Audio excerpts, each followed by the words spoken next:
রমজান শুরু হবে কিভাবে? আবু হুরায়রা রাদিয়াল্লাহু তাআলা আনহু বলেন, রাসূল সাল্লাল্লাহু আলাইহি ওয়াসাল্লাম বলেছেন, সুমুলে রুয়াতিহি ওয়াফতিরুলে রুয়াতিহি, চন্দ্র দেখে সিয়াম শুরু করো, চন্দ্র দেখে সিয়াম ছেড়ে দাও। ফাইন গুম্মা আলাইকুম ফাকমিলু সালাসিনা ইদ্দাতা শাবান, যদি আকাশ মেঘাচ্ছন্ন হয় তাহলে শাবানকে 30 করে নাও।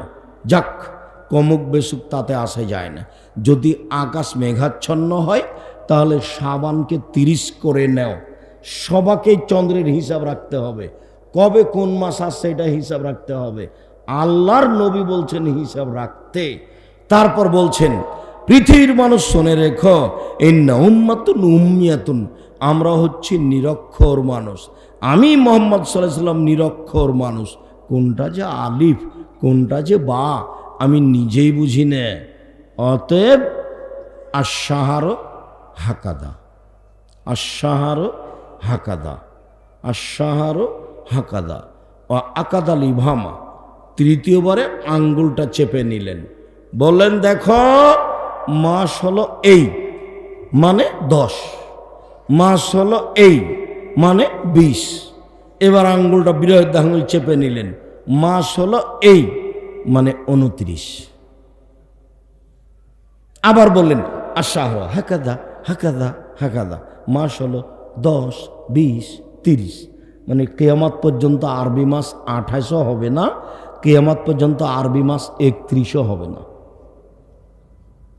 সব সময় ধারাবাহিক পরিবর্তন হতে হবে, কিন্তু ইংরেজি মাস আগে পিছিয়ে হবে না। ওরা কি করে বুদ্ধি শুদ্ধি করে কোনো মাসকে করেছে 31, কোনোকে করেছে 28, কোনোকে করেছে 30, দিয়ে একটার মধ্যে আর একটা ঢোকিয়ে কমিয়ে বেশি করে 12 মাস একটা নিয়ে গেছে। জানুয়ারি ঠান্ডাতে আসবে, জানুয়ারি ঠান্ডাতে আসবে, ডিসেম্বর ঠান্ডাতে আসবে, কোনোটা আগে পিছিয়ে আর হবে না।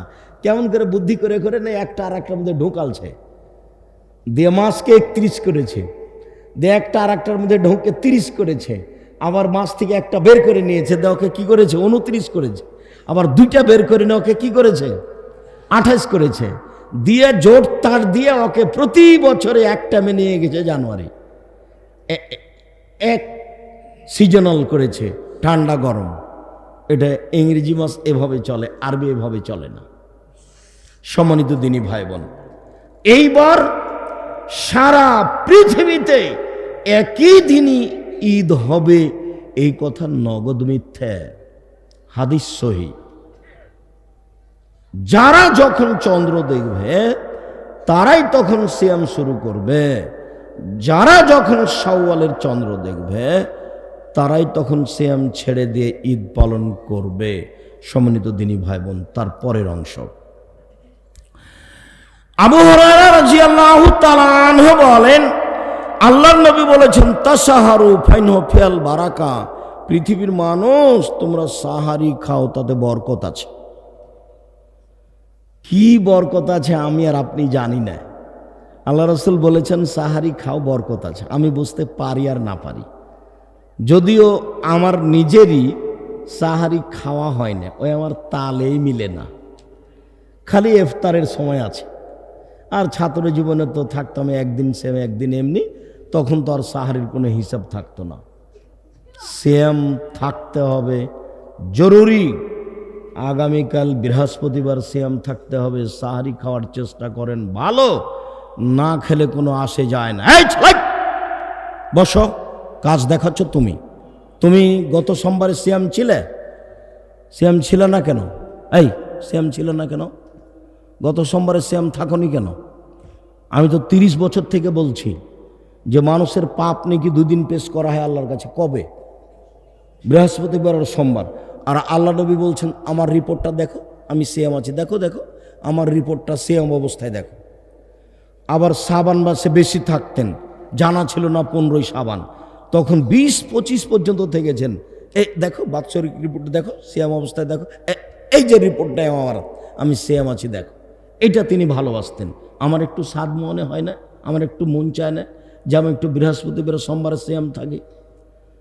সিয়াম এবাদতের জগতে ভিন্ন এবাদত, যার কারণে দাউদ আলাইহিস সালাম সপরিবারে একদিন সিয়াম থাকতেন, একদিন এমনি থাকতেন, একদিন সিয়াম থাকতেন, একদিন এমনি থাকতেন। যার কারণে আমাদের নবী মুহাম্মদ সাল্লাল্লাহু আলাইহি সাল্লাম একদিন সিয়াম থাকতেন, 2 দিন এমনি থাকতেন, একদিন সিয়াম থাকতেন, এই 2 দিন এমনি থাকতেন। বলা হয় যে আওরঙ্গজেব প্রতিদিনই সিয়াম থাকতেন, আল্লাহু আলাম, আল্লাহ ভালো জানেন। বলা হয় যে আওরঙ্গজেব প্রতিদিনই সিয়াম থাকতেন, কে জানি, হতেও পারে। আমি আর আপনি কেন থাকি না সেটা আমার কথা। কেন থাকেন না, কোন দুঃখে থাকেন না? সাহারি রেডি করতে হবে, করেন, ভালো করেন, না করতে হবে না, করিয়েন না। আপনি সিয়ামে অভ্যাসী হন, এবাদতের জগতে ব্যতিক্রমে এবাদত। সম্মানিত দিনী ভাই বোন, লা ইয়াজালুন নাস বিখাইরিন মা ইয়াজালুন নাস আল ইফতার। যতদিন পর্যন্ত মানুষ তাড়াতাড়ি ইফতার করবে ততদিন পর্যন্ত মানুষ কল্যাণে থাকবে। ফেনিল ইয়াহুদ ওয়ান নাসারা ইয়খিরুনা, ইহুদি খ্রিস্টান দেরি করে ইফতার করে। কতগুলো মুসলমানের কাজ ইহুদিদের কাজের সাথে মিল খায়। তার একটা হলো দেরি করে ইফতার করা ইহুদিদের কাজ, এক শ্রেণীর মানুষের ইফতার করা তাদের সাথে মিল খায়। আর জোরে আমিন বললে ইহুদিদের মেজাজ খারাপ হয়, এক শ্রেণীর মানুষের জোরে আমিনে মেজাজ খারাপ হয়। অনেক কিছু আমল আছে, এইগুলি আমলে ইহুদিরা মন খারাপ করে। আমরা আবার এক শ্রেণীর মানুষ, ওইগুলোতে আমাদেরও মন খারাপ হয়। যাতে যে বিষয়গুলি আমাদের জন্য খুব সতর্কতার সাথে দেখা দরকার। সম্মানিত দিনী ভাই বোন, বলছিলাম যে অতদিন পর্যন্ত মানুষ কল্যাণে থাকবে যতদিন পর্যন্ত মানুষ কি করবে, তাড়াতাড়ি ইফতার করবে। আনাস রাদিয়াল্লাহু তাআলা আনহু বলেন, কানা নবী সাল্লাল্লাহু আলাইহি ওয়াসাল্লাম ইফতার কাইবু সাল্লাবে তামারাতিন বেরোতাবাতিন। আল্লাহর নবী মাগরিবের সালাতের পূর্বে তাজা খেজুর দিয়ে ইফতার করতেন। কি দিয়ে? তাজা খেজুর দিয়ে। ফাইলাম তাকুন ফাতমায় রাতুন, তাজা খেজুর না থাকলে সুখা খেজুর দিয়ে। ফাইলাকুম তোমায় রাতুন, সুখা খেজুর না থাকলে ফাহাসা হাসায়াতিন মিন মাইন, 3 অঞ্জলি পানি মুখে দিয়ে নিতেন, 3 অঞ্জলি পানি মুখে দিয়ে নিতেন। পৃথিবীতে ইফতার করার আর কোনো দামি ফল নেই, দামি খাদ্য নেই যেটা ইফতার করার মতো যোগ্যতা রাখে। 1 তাজা খেজুর, এটা হলো ফার্স্ট পর্যায়ের। 2 সুখা খেজুর, 3 পানি। এই দিয়ে ইফতার করবেন। ইফতার বিসমিল্লাহ বলে করবেন, তারপরেই বলবেন জাহাবাত দামাও, পিপাসা দূর হলো, অবতাল্লাতিল ওরুকো, শিরা উপশিরা তৃপ্তি হলো, তারপরে সাবাতাল আজর, নেকি প্রমাণিত হলো।